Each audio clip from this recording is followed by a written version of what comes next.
my job so that I can give my 100% to the driving school. And I also worked as a garbage man. I was a trash man, yeah. And right now, what is your your target audience? She's called Sandra. I taught her how to drive very well, and she said, "Why don't you do this for a living?" I didn't have any money when I was starting. I'll call it a leap of faith. I put a display on my car at Ben's Driving Academy, even when I didn't have a driving school. Yeah. And then the government said you're closed for COVID. And that's when now the problems came in. It's my baby. It is something I'm proud of. It's my brand. Where do you see yourself in the next 10 years? I think I'm going to be having more branches. I want to be in a position where the driving school is by itself, operating without me. Today, I'm so privileged to be hosting a guest who will be talking about entrepreneurship.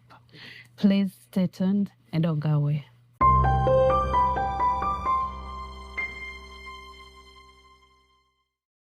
Welcome back on this channel, Flash Show, Aspects of Life program that I created where we talk about different aspects of life. We talk about things that impact us on a day-to-day basis, or things that have impacted us, things that we have gone through, things that we are yet to encounter, that we have not encountered. So please, if you are new on this platform, this is the right time for you to go ahead and subscribe to my YouTube channel. First of all, it is Flash Show, Fla space show. And please also follow me on Facebook. Please like and comment and let me know where you are watching from. I'll personally reach out to you. So without further ado, I want to take this opportunity to welcome a guest here on Flash Show. You are welcome. Thank you. Thank you for accepting the invite to be on Flash Show. And we talk about different aspects of life. Yeah, thank you for inviting me. I appreciate that. You're welcome. And people who are watching us would like to know the guest that we have today. Yes, hi. Thank you for watching. I'm very privileged to be here today. My name is Ronald Musinguzi Benjamins, and I'm an entrepreneur. I'm a founder and owner of Ben's Driving Academy located in Natick, where we train teenagers and adults by giving them a life skill, something that they cannot forget, learning how to drive and how to be safe on the roads. Yeah. All right. Thank you so much. So those who are watching us today, we are talking about business or how to start a business. What could have what would inspire us?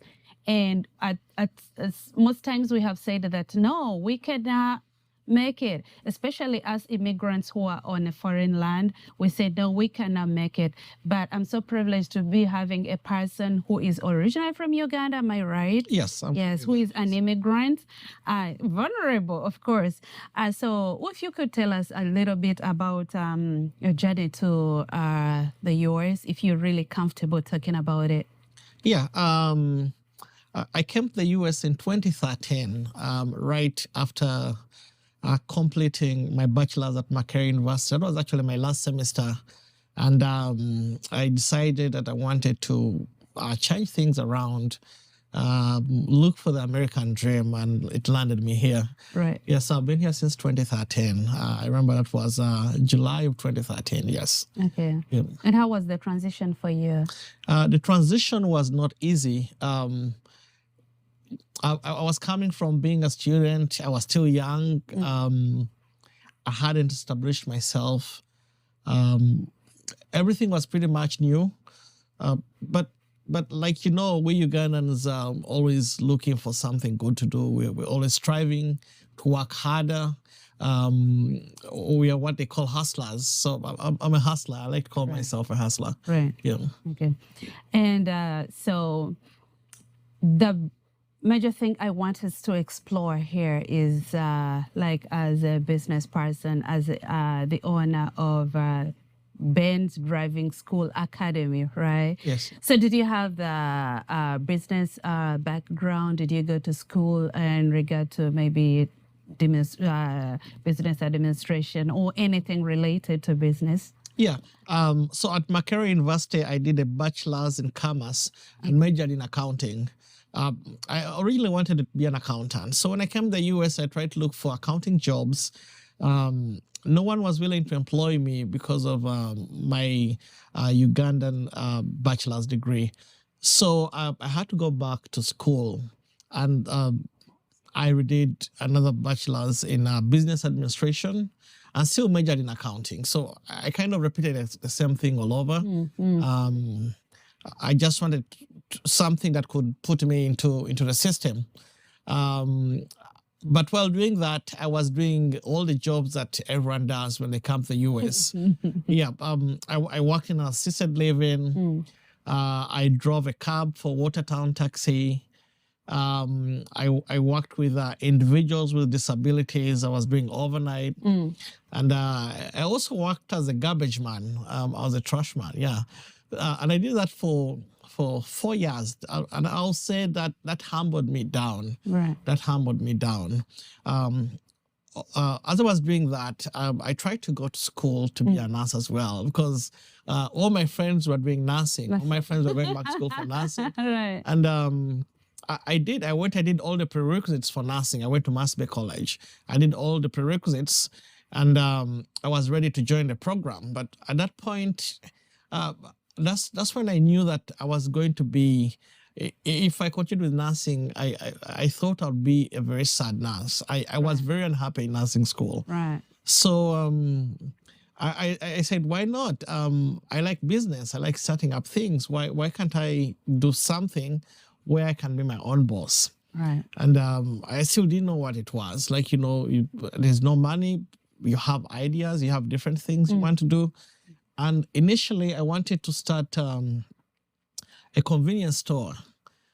That was my first thing. So at the beginning of one of the years, I think that was if I recall, 2018, I filed my taxes, and I was getting back $6,000. Right. So I was excited, like, this is enough. This should be enough for me to start a business. Right. And when I looked around, I thought of a convenience store. I walked around, I Googled, I checked everywhere. But the place that I found this guy who was closing his convenience store, and he was selling it. He was selling everything that was in the fridges, the shelves. Everything was for $6,000. So, but that wouldn't be enough. Right. If I gave him all the $6,000, I would get the things, but I wouldn't have enough to pay rent, Right. and all the other bills that come with that, or to stock up. So I put it on hold. For a while. And then, when people come in from Uganda, we're always encouraging people, do this, do that. I would welcome everyone who was coming from Uganda. Whoever comes through my home, I'll teach them how to drive. And I remember one of the ladies I taught, she's called Sandra. I taught her how to drive very well. And she said, why don't you do this for a living? Wow. You're teaching everyone. You're pretty much taught everyone in our home, and everyone knows how to drive. Why don't you do it for a living? And that opened my eyes. I was like, yeah, this is something I could actually do. Right. Yeah. So I Googled it. I said, what do I need to do this for a living? In the US, you can't just do anything. You need to be licensed for pretty much everything. Right. So I went to driving school and asked them, what do I need to become a professional driving school instructor? And they're willing to train me on condition that I work for them for a year. So I went to another driving school. They trained me, and I started working for them. I was licensed. I got my professional driving school instructor's license. And then I started teaching students. I started teaching the new instructors as well. In that particular school? Yes, in that school. I was now training instructors. And I can say the more I did it, the more I loved it. I think I'd found my love. That's something that I could wake up and do without stress. So I found something that I actually loved. Right. Teaching young people, transitioning, seeing someone start from nowhere and eventually learning how to drive. That inspired me a lot. And every time I would walk around, I would see people calling me, that's my instructor. That's, that kept me inspired. And I stayed in that school for 2 years. And then I figured, why not? I'm tired of being employed. I want to do something of my own. Right. At this point, I had kids. I wanted to make sure the kids they can get whatever they want. I had plenty of time for them, and the only way I could get that independence is by being the boss. So I said, okay, why not? Let me start up something. And eventually, I wanted to call my driving school Benjamin's. Benjamin's is actually my middle name, but my kids have it as a last name. But that was a long name. I decided to call it Ben's Driving Academy. It's safe and easy, where you come, learn how to drive safely in a very easy format. Right. And I said Ben's Driving in 2020. And that was a challenge of its own. If I take you through that we may have to spend a whole day here. But I would say when I look at Ben's Driving, it's my baby. It is something I'm proud of. It's my brand, and I'm glad I can represent the Ugandan community and start a driving school that employs 12 instructors and 2 other staff. So, thank you for those who have been able to come and support us. Right. Yeah. Thank you so much, people who are joining us or who will be watching us later. Today on Flash Show, we are talking entrepreneurship, and please feel free to send in your comments. And if you are new, follow me on different social media platforms, on our YouTube, on Instagram, and on Facebook. You talked about something that really showed me that you are a humble person. And if you want to learn, you really have to be humble. Like going to our school and they say, you're ready to start. And they say, no, you have to first work for us for a full year. A person who is so full of pride will be like, no, I cannot do this. I know how to drive. I can find other means of maneuvering and maybe begin my own thing. That was so humbling. Yeah. Thank you so much for being humble, and thank you so much for sharing your inspirations. And right now, what is your your target audience? I know that you are a Ugandan, and one challenge that I have seen with Ugandans when we start up something, we tend to bend towards our own community. What is it? How does it look like for you? Yeah. So I wanted to start something that is not just Ugandan based. And I'll say, I think the Ugandan community is about only 1% of my customers. I would say that not because they don't like the driving school, but because of the distance, the location. I'm located in Natick, but still, I wanted to start something that is universal, something that serves everyone. Okay, I do serve the Ugandans. I serve pretty much everyone, with my biggest customers being the young people. But my target is to grow something that cannot operate without me.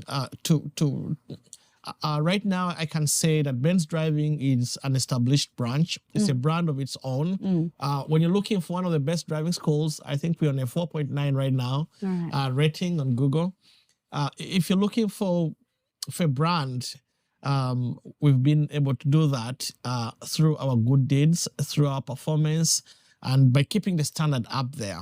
And I wanted to show people that Ugandans can actually do something of standard, something that can withstand any kind of weather. So I'm hoping we're doing great. Yes. Right. And what could be some of the challenges that you faced, like when you are starting starting a business and then being an immigrant, a brown man? How does it feel? Yeah, so one of the first challenges was capital. It's everything requires money to start. And I'll say I didn't have any money when I was starting. I'll call it a leap of faith, because at that point I was working as a garbage man at it's called Roy's Recycling, and I was doing it full time. But I knew at some point I wanted to start a driving school, and the first thing I had to do was to say it out that my intention is to start a driving school. And I started doing the research to know what was I getting myself into. The other thing, I got into the field. I started working part-time for another driving school while learning how they do their things. Where do they get their cars? Which mechanics do they use? What kind of paperwork is needed? What would be required to start a driving school? So I noted down everything. I had everything written down. And then I started following those things. The other challenge, obviously, like I said, was capital. There's no money. So at that point, I had it was Honda CR-V. I just labeled it. I didn't have a driving school, but I went somewhere. I called up my brother in Uganda. He does a lot of, it's called Joseph. He does a lot of graphics. I said, could you make me something, could you come up with something like a logo? He's the one who actually designed this logo, Ben's Driving Academy. He gave me about 7 of them. I approved one. And then I put it on my car. I put a display on my car, Ben's Driving Academy, even when I didn't have a driving school. But I was prophesying it that if you say it, if you believe it, it's going to happen. Yeah. So I put on my car and I said driving as I was doing my research. I applied. When I went to apply, it was another challenge.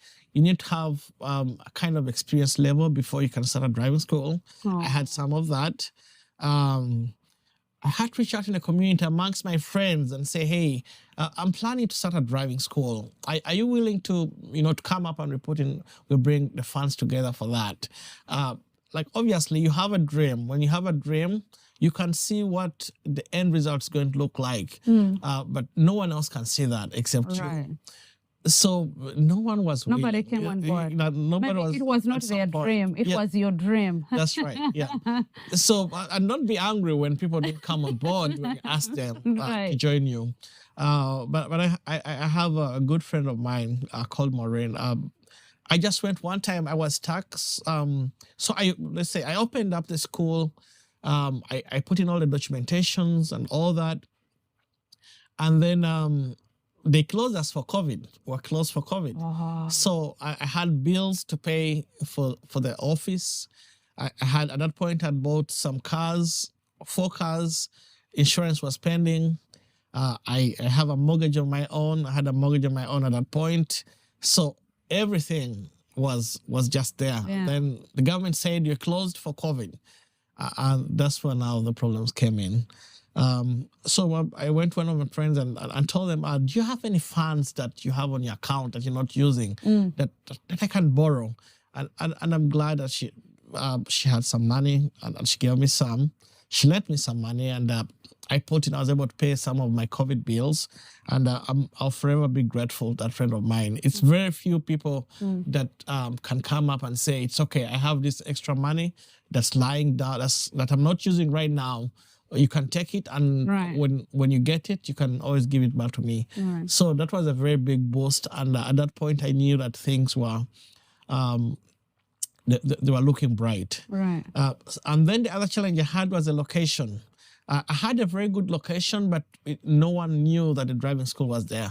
So location, I remember when you're studying business, they'll tell you that location is another factor that is very important. When you came in here, I'm right on the road. Yes. So I'm in a better location right now.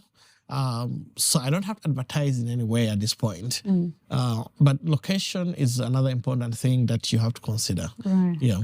So it sounds to me like from the word go, you already knew what you wanted. You never got to the point of, okay, I want to manage myself. I want to be my own boss. But where do I start from, other than from the convenience store? But you hit it on the head, like, okay, now it's the driving school. So you were not beating about the bush, right? Yes, that's right. Like I said, I had a full-time job as a garbage man, and I gave them. I told my boss that I'll be leaving at the end of the month, and I didn't know how I was going to do it, but somehow God has made it happen. So Right. I quit my job so that I can give my 100% to the driving school. At that point, my backup was Uber. So I thought that maybe I'd come to driving school during that time. And then when it's less busy in the evening, I can go drive for Uber so that I can get some money to put right into the business.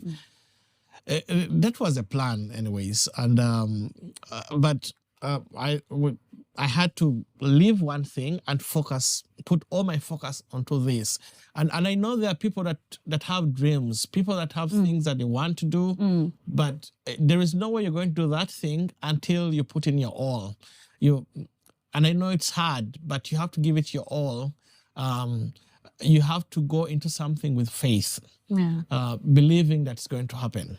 Yes. What do you think limits us as Ugandans, or as let me start with our own, us as Ugandans? What limits us to start businesses? Because I've engaged with different people in the community. People have great ideas, and a person would come and sell to you a very good and brilliant idea, but because it's not your dream, you don't want to take it on. But you feel like this person can really do it. What do you think limits us?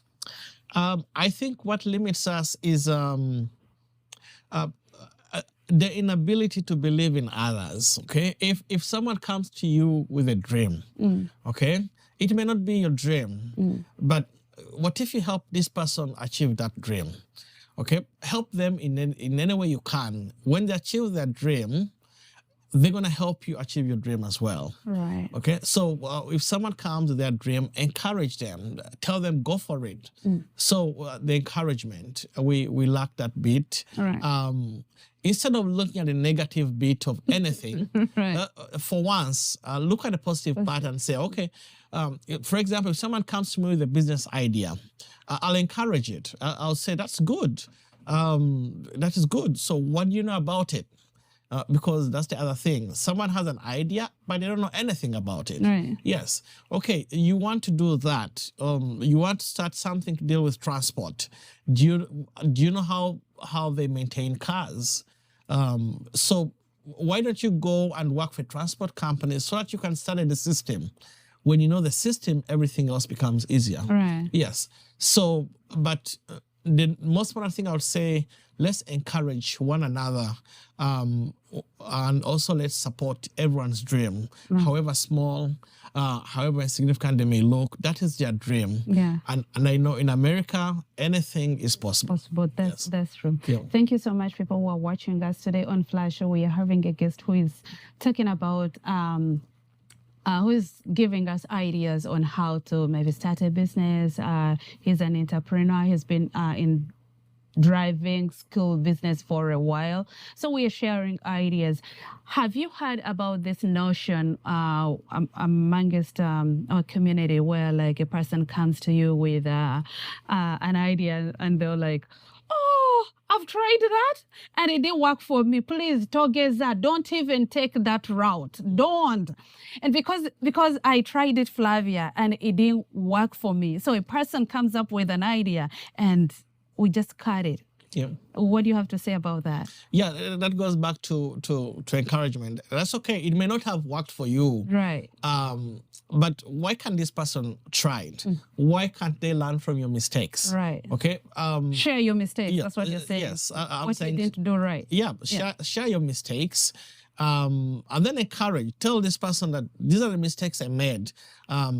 Probably if you do the other way, if you do it differently, you may produce different results. Yes. So I think just encourage everyone and support them. Share your mistakes, and just because you failed doesn't mean. And honestly, I believe some businesses you may not be lucky in that area, but the other person may be lucky when it comes to that. Right. Yes. There was a gentleman who owns the school for nursing school. Certified nursing school assistant, CNA, and we were somewhere at the conference, and he talked about fear. He explored the word fear in regard to beginning business, and I'm like, okay, this is it. This is one of the things that really hits us so hard, and we don't start, we don't go. So what do you have to talk about fear? Yep. So fear is I want to say that fear is something natural. Okay, we always fear the fear of the unknown. We don't know. Whenever you're scared of the unknown, what to expect, the fear is going to be there. But look, you came all the way from Africa, all the way from Uganda. Yeah, you didn't. When I came here, I didn't know anyone here. I'll say I'm a first generation of my own. You outgrew the fear and went to the embassy and got that visa and flew and came to the US. That should show you that starting a business should be one of the last things you should be scared of. Right. And that's okay. I know fear is going to be there, but if you started, if you fail, that's okay. At least you've tried. Someone who tries and fails is better than someone who has not tried at all. Right. And you may never know if something was going to work out unless you try. Right. Yeah. So that's okay. Try, start small. If it works out, it works out. If it doesn't, it doesn't. Same thing with relationships. Same thing with business. Right. When I'm going into something, that's how I treat it. Right. If it works out, it works out. But I go in believing, I pray to God that it works out. But if it doesn't, I pat myself and say, at least I tried. I like the part of relationships where you talk about relationship. When you go into the relationship, you don't ever know that it's gonna work, but you simply go in. If it doesn't work, you let it pass, let it slide, and still go on. And if you could know the story about this man who started KFC, how many times he failed, but he still kept going. And it's one of the local restaurants that we have. So before we end, I would like us to explore just a little bit about the current economic situation in the US. How has it impacted you in particular, or it has not impacted you? The economy has impacted everyone. It has. Business has slowed down, but still, you have to survive within your means. Okay, like everything is expensive. So what you adjust. You should be flexible. You have to be flexible. When the hard times come, deal with it. Deal with the hard times. When it is good, deal with that. Right. But otherwise the economy has impacted everyone. Everything's a little bit slow, but that's not the end of the world. Right. If it's slow today, it may not be slow tomorrow. Right. So keep pushing, keep hanging there, do your best. I feel this is the kind of business where you cannot fail to get people to come in, especially like in these countries where everybody needs a car. Yep. We need to commute. So I feel like it's a business. It's just like a restaurant. People have to eat. That's right. Yep. So I feel this business, like you hit it right on the head. You cannot miss out to get clients. Am I right? That's right. So so every business, I would say, look for a service that people need, and I'll say every service is needed. Every service is needed. Or look for a product that people need. Every product is needed. Once you get the service or the product that you think people need, develop it, give it your own touch, and make it unique so that everyone keeps coming to you instead of going elsewhere. Right. That's what's going to make a whole difference. Right. Yeah, that's what I would say. Yeah. Are there some ways how you have impacted our community, like maybe coming up to help or donate or stuff like that? Yeah. Give scholarships. Yeah, I've worked with a lot of Ugandan teens. Yeah. And, I work with my Catholic church. That, once in a while, whenever they have a cultural gala, I'll come up and sponsor whenever possible the Catholic youth. And also my Ugandans always like bargaining, so That's our culture. so So are you trying to run away from us because we bargain? no, It's our culture. I actually have a special rate for my people, the Ugandans. Okay. That's Yeah. that is lower than the other people. You don't want to tell them. You don't want it to sound like I'm discriminating, but I do have a special rate for Ugandans because I want to make sure that everyone is safe. And if you want to start a business like my own, I'm here. I'm willing to help. I'm willing to guide you. Free consultation as a fee. It's free consultation. Okay. Yeah, because if everyone is doing better, it means our people are going to do better. That's it means right. That's our community is going to be impacted positively. It means we are going to, everyone's going to be doing well. Right. Yeah, and that's the end goal. The end goal is to find the American dream, and we have to support each other through that. Yeah, you mentioned something that is really very important. If everybody is doing better in our community, then we are all doing better. That's right. I know if you're doing better like today and tomorrow I'm not doing well, I know I'll run to you and I'll be like, oh, Mr. Musinguzi, this is the situation. That's and right. I know that you can try to chip in. Yep. Thank you so much, people who joined us today to talk about entrepreneurship. Mr. Musinguzi shared really great ideas, great inspirations. Please find time and you watch Flash Show on Instagram, YouTube, and Facebook. Last remarks. Where do you see yourself in the next 10 years? So 10 years, I don't know what God has in plan for me, but I think I'm going to be having more branches. I want to be in a position where the driving school is by itself, operating without me. I'm on the side just enjoying the fruits, the benefits of something I said. That's what I'm hoping for.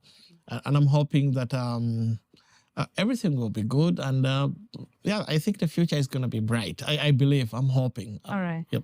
So now you're sitting in the office, you're teaching and you're a family man and stuff like that. How do you take care of yourself? Self-care?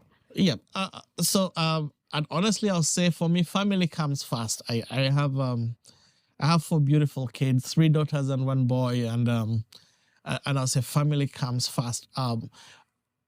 The business has given me an opportunity to be able to give them enough time, I'll say. So I can't say I'm a 9 to 5. I usually say I work 24 hours. There are times where I'm on my computer at midnight. There are times where I'm sleepless because I need to find payroll for my staff. But my kids know me. I always find time for them. And like I said, the business has given me a chance to afford things that I wouldn't have afforded, to be able to provide for them, it's challenging to balance some of the things. Sometimes I get the stress from work, right? And right before I go I make sure that I leave the stress in my car before I get into the house. Yeah. Because I don't want to take that stress at home. Yeah. But when I look at my kids running around, when I see my kids happy, that makes me happy too. Right. Yeah. So the stress, how do I love motorcycles. So I usually I'll find a week to go and ride my motorcycles. And then just seeing my kids run and play, that takes away my stress, right. I would say. Yeah, and I love to travel. I used to be a Boy Scout. I love to camp. So I do a lot of other things in addition to the business. But and I also have to know that you can't get all the money in the world. So Right. always find time to rest by doing different activities. So I would say if you're into business, if you don't want the business to weigh on you, if you don't want to break down, you need to find hobbies. All right, you need to find hobbies, and these are things that you actually love to do, and always find time. There are times I'll go to the coffee shop and just sit down without my phone, take a cup of coffee, and just stare and do nothing. Right. And those 30 minutes make a big difference. Yeah. Well, thank you so much. We still had a lot in store for you, but the time is up. So if you want Mr. Musengozi to come back here on Flasher, please send in your comments in the comment section and let us know what you've learned and request us to have him back. He's shared great inspirations. He shared great ideas. All in all, it all starts here. It's the mindset. You can do it. If Mr. Musengozi can do it in a land where he's a foreigner, he's a minority, he's vulnerable, he's a brown person, you and I can do it. Thank you so much. It's so lovely to have you here on Flash Show. Please still go ahead and subscribe to my YouTube channel, and I will catch you next time. Stay blessed.